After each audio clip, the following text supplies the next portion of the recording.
مريضنا اليوم كان يعاني من قصور بالشرايين الطرفية. بالصدفة اكتشف مشاكل القلب بحيث واصل إلى مرحلة يؤدي إلى عجز القلب، بدايات عجز القلب، نسبة إنتاجية القلب بحدود 40%، وكل الأوردة اللي نستخدمها لاحقاً في عمليات القلب مستهلكة.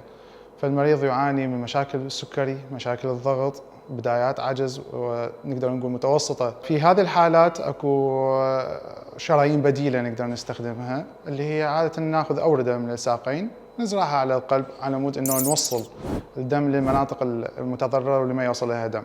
لكن في حالة مريضنا مستخدمة هذه الأوردة، فنضطر انه نستخدم شرايين من اماكن اخرى. هذا اللي يخلي العملية انه لازم تحسب بدقة حتى تتفادى المشاكل مستقبلا والتعقيدات، لانه اخذ الشريان مو مثل اخذ الوريد، ممكن يسبب مشاكل بالمستقبل. فاختيار الشريان الخاطئ ممكن انه يضيف تعقيد وخطورة ومشاكل للمريض فوق اللي هو اصلا عنده. ففي حالة مريضنا انه بعد الفحص بطريقة الدوبلر، فحص بطريقة الفحص السريري، اكتشفنا انه احسن شريان هو اللي ناخذه من الساعد لهذه الحالة بالذات.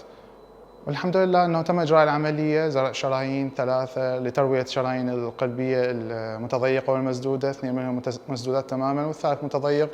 الحمد لله انه مريضنا طلع بسلامة وبسلاسة من العملية، والحمد لله حاليا هو يتماثل للشفاء في الردهات.